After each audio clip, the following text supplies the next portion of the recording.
Ilustrados de tierras altas. El calificativo de ilustrados se aplicaba y se sigue aplicando a quienes, sirviéndose de la razón y el conocimiento, han aspirado y aspiran a la regeneración ética, cultural y económica de una sociedad. Un concepto muy en boga a partir de la segunda mitad del siglo XVIII. En nuestras tierras altas, a finales del siglo XVIII, los agentes del cambio llegaron de la mano de la Sociedad Económica Numantina, con Isidro Pérez, que impulsó fábricas de hilaturas y de tejidos en Yanguas y San Pedro Manrique, cuyas producciones se orientaron a las colonias americanas. La otra iniciativa fue de Juan Baltasar González, natural de San Pedro Manrique. Fue un miembro destacado de la Numantina y creó la Compañía de Ganaderos de Soria y Burgos para romper el monopolio que sobre la exportación lanera tenían franceses e ingleses. Después vinieron los años de guerras, a lo que se sumó la incompetencia del rey Fernando VII. A su muerte asomó un tenue liberalismo salpicado de guerras civiles como las carlistas.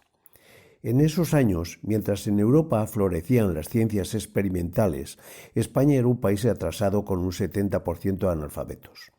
Otro obstáculo, no menor, era el integrismo católico, pues para ellos el liberalismo era pecado y se perseguía como corruptores a quienes cultivaban las ciencias nuevas.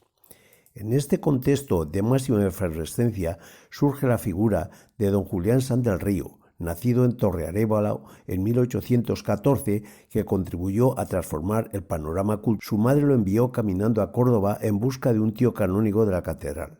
Con su apoyo, estudió en la Universidad Derecho y Filosofía y después de doctorarse alcanzó la cátedra de Filosofía del Derecho en la Universidad Central. En 1843 viajó a Alemania, donde prosiguió estudios en la Universidad de Heidelberg. Su obra más importante, Ideal de la humanidad para la vida, es una adaptación del pensamiento de Krauss a la realidad de España.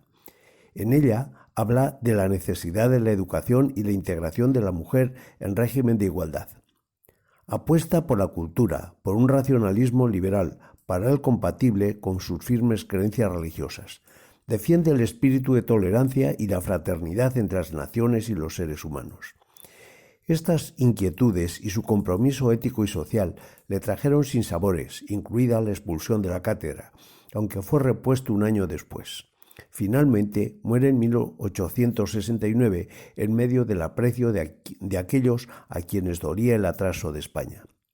Sanz del Río influyó poderosamente, entre otros, en Giner de los Ríos, que fundó la institución Libre de Enseñanza, y en la creación de la Junta de Ampliación de Estudios.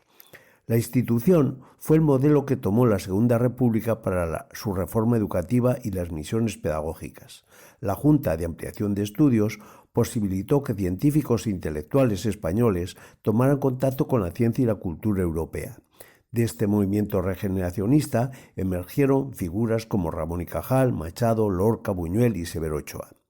A esta apertura se opusieron los sectores más ultras de la Iglesia, que incluyeron las obras de Sanz del Río en el índice de libros prohibidos, y posteriormente el franquismo calificó al profesor de Torrearévalo como autor peligroso y disolvente. Otro ilustre krausista fue el canónigo Antonio Pérez de la Mata, natural de Castilfrío, que desde su cátedra de filosofía en el Instituto de Soria fue uno de los impulsores del regeneracionismo. Años después, Antonio Machado, en su homenaje póstumo, se refería a él como un sembrador de esperanzas.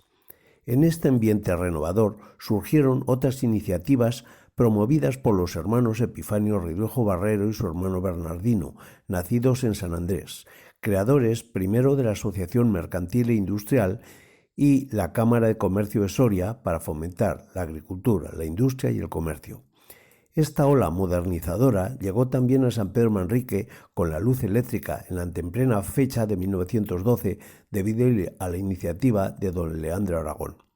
Otra de las figuras más destacadas fue el maestro y pedagogo don Ezequiel Solana, natural de Villarijo, uno de los más importantes escritores y editores de libros escolares, y también fue el creador de Escuela Española, la revista más difundida entre el magisterio. La guerra civil frustró muchos de estos intentos regeneracionistas, cumpliéndose la predicción casi profética de Antonio Machado en el homenaje a Paz de la Manda. En una nación casi analfabeta, donde la ciencia, la filosofía y el arte se desdeñan por superfluos cuando no se persiguen por corruptores. En los años previos y posteriores a la Guerra Civil va a destacar la figura de Dionisio Ridruejo, oriundo de San Andrés, brillante poeta y ensayista, falangista en sus años mozos. Posteriormente se enfrentó al régimen franquista y funda el Partido Socialdemócrata, apostando por una España democrática y social. Entre exilios y cárceles siguió compatibilizando su hacer literario con la docencia en las universidades de Estados Unidos. Sanpedrano de adopción, fue el inspector de enseñanza primaria don Gervasio Manrique, impulsor durante la República de las misiones pedagógicas. Su tarea se centró en recoger el folclore serrano y documentos históricos sobre Villa y Tierra de San Pedro, y debido a su influencia se creó en San Pedro Manrique la Escuela de Párvulos.